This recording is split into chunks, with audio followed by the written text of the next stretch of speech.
வணக்கம். அன்பார்ந்த சுபிக்ஷா டிவி நேயர்களுக்கு உங்கள் ஜோதிடர் ஜேஎம்எஸ் சந்திரமௌலியின் பதிவு. இந்த சேனலை நீங்கள் நல்லபடியாக ஃபாலோ பண்ணி உங்களுடைய கமெண்ட்ஸும் கொடுத்து உங்களுடைய சப்ஸ்கிரைபை இன்க்ரீஸ் பண்ணி இந்த சேனலுக்கு கொடுத்துருக்கிற ஆதரவு, அதற்காக என்னுடைய மனமார்ந்த நன்றிகள்.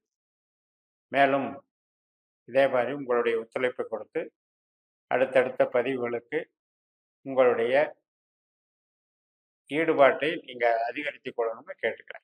இந்த பதிவில் நம்ம பார்க்க இருக்கிறது கடகலக்கு நண்பர்களுக்கு குரு பயிற்சி பலன்கள் 2024 மே மாதத்தில் மேஷராசியிலிருந்து ரிஷபராசிக்கு மாறக்கூடிய குரு பகவான் நம்முடைய கடகத்துக்கு லாபஸ்தானத்துக்கு வருகிறார். அப்போ லாபம் அப்படின்னா எல்லாத்துலேயுமே பாசிட்டிவாக நடக்கும் அப்படிங்கிறது ஒரு கருத்து இருந்தாலும் கூட ஒரு கேள்வியாக நம்ம கேட்டு பார்த்து சில விஷயங்களுக்கு இந்த 11ஆம் இடம் என்பது கொஞ்சம் தடைகளையும் கொடுக்குங்கிறதையும் பார்த்துக்கணும். சில விஷயங்களுக்கு நம்பிக்கையா சந்தோஷத்தையும் இன்பத்தையும் நம்ம எதிர்பார்க்கிற பலன்களையும் கொடுக்குங்கிறதையும் பார்த்துக்கணும். அந்த வகையில் கடகத்திற்கு பாக்யாதிபதியான குரு, 6ஆம் அதிபதியான குரு லாபஸ்தானத்தில் இருந்தாலும் கூட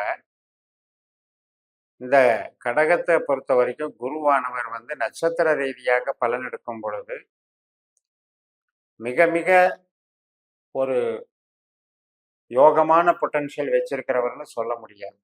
ஏனென்றால் குருவினுடைய நட்சத்திரம் புனர்பூசம் 4ஆம் பாதம் மட்டும்தான் கடகத்தில் இருக்கு. மிச்சம் 3 பாதம் 12ஆம் வீட்டுக்குள்ள இருக்கு, மிதனத்தில் இருக்கு. அதே மாதிரி கடகத்துக்கு 4ஆம் இடமான துலாத்துல விசாக நட்சத்திரமா இருக்கு. கடகத்துக்கு 8ஆம் இடமான கும்பத்துல பூரட்டாதியா இருக்கு. இந்த 4, 8, 12 அப்படிங்கிறது நமக்கு சில அவஸ்தைகளையும் சங்கடங்களையும் கஷ்ட நஷ்டங்களையும் தோல்விகளையும் தரக்கூடிய பாவங்கிறத நம்ம புரிஞ்சுக்கணும். அப்ப அந்த இடத்துல அதனுடைய பொட்டன்ஷியல் வீரியம் குருவினுடைய ஆதிக்க பலம் அதிகமாக இருக்குது. ஆனா இப்ப 11ஆம் இடத்துல குரு இருக்கிறது இந்த கெட்ட பாவங்களுக்கு கெட்ட பாவமாக இருக்கிறதுனால அது மைனஸ் இன்ட்டு மைனஸ் ப்ளஸ்ஸாக வேலை செய்யும். அப்போ என்ன நடக்கும்? கெட்டது நடக்காது. கெட்ட ஆற்றலை குரு தர்றதுக்கு வழி இல்லை, அதனால நன்மை தருவார். அப்போ குரு நமக்கு சந்தோஷம், நம்ம ஊக்கம், நம்மளுடைய சுறுசுறுப்பு, எதையுமே ஒரு தைரியமாக தன்னம்பிக்கையோடு செய்யக்கூடிய குணாதிசயம், இதையெல்லாம் உறுதிப்படுத்துவார். சமூகத்தோடு நம்ம பழகிற விதம், நாம் தகவல் தொடர்பு கம்யூனிகேஷன் பண்ணுற விதம், நம்முடைய அறிவை பயன்படுத்துகிற விதம், மூத்த சகோதர சகோதரி மற்றும் நண்பர்கள் வழி நம்ம எதிர்பார்த்த திட்டங்களை எல்லாம் நிறைவேற்றிக்கிட்டு என்னென்ன வழிமுறைகளை கையாளலாங்கிறதுல எல்லாம் வெற்றி காணக்கூடிய ஒரு சூத்திரதாரியாக குரு விளங்குவார். அப்போ கடகத்துக்கு சிந்தனைக்கு செயல்பாட்டுக்கு வலிமை தரக்கூடிய வகையில் இருக்கார். ஆனால் அதே நேரத்தில் இப்போ நமக்கு 4ஆம் இடம் அப்படின்னா, இப்போ நம்ம ஒரு வீடு கட்டுறோம், வாகனம் வாங்குகிறோம், உற்பத்தி சார்ந்த தொழில் பண்ணுறோம், ஒரு மிஷினை வாங்குகிறோம், அந்த மிஷினை இயக்குறோம் அப்படின்னா அந்த இடம் 4ஆம் இடம். தாயார் ஸ்தானமும் 4ஆம் இடம். இப்போ குரு பயிற்சி ஆகும்போது இந்த 4ஆம் இடத்துக்கு நெகட்டிவாக வேலை செய்கிறாரு, 4ஆம் இடத்தை கெடுக்கிறாருங்க. அப்போ கெடுக்கிறாருங்கும் போது நம்ம 4ஆம் இடம் சார்ந்த கேள்விகளுக்கு இந்த காலகட்டத்தில் ஆர்வத்தை குறைச்சிக்கணும், அதில் இன்வால்மெண்ட்டை குறைச்சிக்கணும். அதனால் வீடு கட்டுறது, அந்த இடம் பூமி வாங்கும்போது அது வில்லங்க சொத்து அமையக்கூடும், அல்லது வாங்கின பிறகு அது ஒரு சுமையாக இருக்கும். இது தவறி வாங்கிட்டோமே, நமக்கு எதிர்பார்த்த மனநிறைவை தரலையேன்ற ஒரு அதிருப்தி, இதெல்லாம் 4ஆம் இடத்துக்கு குரு பண்ணக்கூடிய பாதகம். குழந்தைகள், நம்முடைய கலை திறமைகள், சந்தோஷம், மகிழ்ச்சி, விருப்பப்படக்கூடிய நபர், பாசம், நேசம், இதுக்கெல்லாம் சந்தோஷத்தை கொடுக்குறாரு. ஏன்னா பூர்வ புண்ணியம் அப்படிங்கிறது 5ஆம் இடத்தை இந்த குரு பார்வை செய்கிறார். 5ஆம் இடத்துக்கு சாதகமான இடத்துல அமைகிறார். இது நல்ல ஒரு சந்தோஷத்தையும் குடும்ப சுப நிகழ்ச்சிகளுக்கான நிகழ்வுகளுக்கெல்லாம் நமக்கு முயற்சிகளுக்கெல்லாம் நன்மை செய்யக்கூடிய விதத்திலையும் அமைகிறார். அப்போ இதை வந்து நாம் பாசிட்டிவாக எடுத்துக்கலாம். சுப காரியங்கள் நடக்கும், சந்தோஷம் நிலைக்கும்.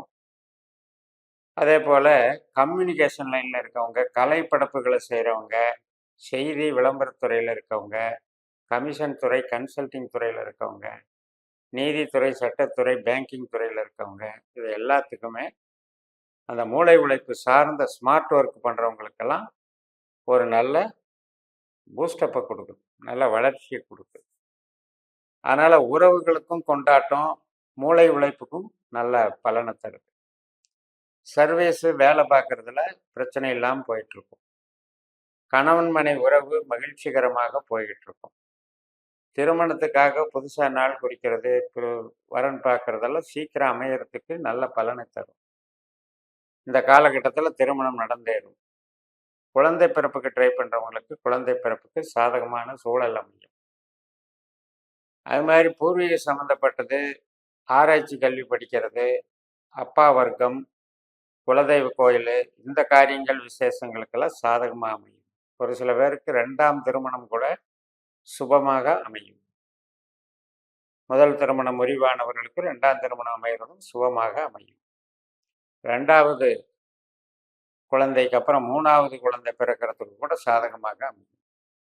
பொதுவாக குழந்தை பிறப்புக்கு சாதகமாக இருக்கும். நம்ம சொந்த தொழில் பண்ணுறோம், உற்பத்தி சார்ந்த தொழில் பண்ணுறோம் அப்படின்னா அதில் மட்டும் கொஞ்சம் மைனஸ் இருக்கும். அதாவது ஸ்டாக் அதிகம் வைக்கக்கூடாது. ஆனால் அதே நேரத்தில் தொழிலை கெடுக்காது. இப்போ நீங்கள் வந்து ஒரு தொழிலில் ஒரு வேலையில் இருக்கீங்க, அந்த வேலை வந்து ஒரு பதவியாக இருக்குது, ஒரு நிர்வாகத்தில் தலைமை பொறுப்பில் இருந்து கவனிக்கிறீங்கன்னா அதுக்கு எந்த விதமான குறைகள் ஏற்படாது. ஆனால் இந்த மாதிரி வீடு வாங்குறது, மிஷின் வாங்குறது, பர்ச்சேஸ் பண்ணுறது, இந்த விஷயத்தில் மட்டும் அது நெகட்டிவாக செயல்படும். அதே மாதிரி இப்போ மூலதனம் போட்டு விரிவாக்கம் பண்ணலாம், தொழில் பண்ணலாம், புதுசாக தொழில் தொடங்கலாம் அப்படின்ற விஷயத்துக்கு வாய்ப்புகளை கொடுக்காது. ஏன்னா ஏற்கனவே இங்கே நம்மளுடைய சொந்த திறமையினால நம்ம ஜெயிச்சுக்கிட்டு இது பண்ணிட்டு இருக்கோம். புது வாய்ப்புகள் அப்படிங்கிறது பெருசாக தேவையில்லாத சூழலாக போகும். அதே மாதிரி பண செலவுங்கிறது, இன்வெஸ்ட்மெண்ட்டுங்கிறது பண்ண வேண்டிய அவசியம் இல்லாமையும் போயிடும். அதே மாதிரி வெளிநாடு சார்ந்த வேலைகள், வெளிநாடு பிரயாணங்களுக்கு பெருசாக சப்போர்ட் பண்ணாது. இப்போ வந்து ஒரு சுற்றுலா போயிட்டு வர்றீங்கன்னா அது ஓகே, விசிட்டிங் ஓகே, விசா சம்மந்தப்பட்ட நடவடிக்கைகளுக்கு ஓகே.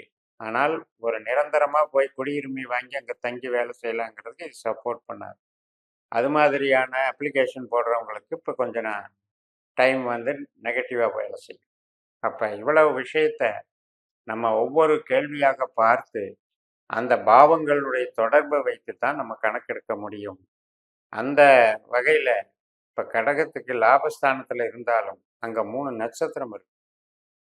சூரியனுடைய கார்த்திகை நட்சத்திரத்தில் போகும்போது பண வரவு நிலையாக இருக்கும், நம்முடைய பேச்சுக்கு மதிப்பு இருக்கும், குடும்ப நலம் சீர்படும், மன மகிழ்ச்சி உண்டாகும். அதே சந்திரனுடைய நட்சத்திரத்தில் போகும்போது சுயபலம் அதிகரிக்கும், அறிவு பிரகாசம் விலாசமாக இருக்கும், அதிகமான திறமைகள் நம்மகிட்ட வந்து வெளிப்படும், அதற்கு அங்கீகாரமும் கிடைக்கும். அதே செவ்வாயினுடைய மிருகசீரிஷ நட்சத்திரத்தில் குரு போகும்போது நம்முடைய குழந்தைகள் நலம், நமக்கு வந்து ப்ரொமோஷன், இதுக்கான ஒரு டெவலப்மெண்ட்டு இன்னைக்கு நல்லா இருக்கும். அப்போ ஒரு 12 மாதம் ஒரு குரு ட்ராவல் பண்ணுறாருன்னா எந்த நட்சத்திரத்தின் வழியாக போகிறாருங்கிறது நம்ம பார்க்கணும். இதே மாதிரி தான் நம்ம ஜனன ஜாதகத்திலையும் குரு என்பவர் நமக்கு யாரு, நாம் பிறந்த ஜனன ஜாதகத்திற்கு குரு என்பவர் எந்த பாவத்திற்கு அதிகாரியாக வருகிறார் என்பதை நம்ம பாஸ்கர் ஆஸ்ட்ராலஜியில் நம்ம வந்து உபநட்சத்திர கணக்கு கால்குலேஷனை எடுக்கணும். அப்படியும் தொடர்பு படுத்தி இந்த நட்சத்திரங்களையும் தொடர்பு படுத்தி இந்த பாவ ரீதியாக இந்த கேள்விகளுக்கும் நாம் விடை எடுப்பது தான் இது இந்த நட்சத்திர சூத்திர முறை ஜோதிடம் என்று கூறி நிறைவு செய்கிறேன். இந்த சேனலை சப்ஸ்கிரைப் பண்ணி ஷேர் பண்ணுங்கள். உங்கள் தனிப்பட்ட ஜாதக பலாபலன்களை என்னுடைய வாட்ஸ்அப் நம்பரில் தொடர்பு கொண்டு பலன் பெறுங்கள். உங்களிடமிருந்து விடைபெறுகிறேன். உங்கள் JMS. நன்றி, வணக்கம்.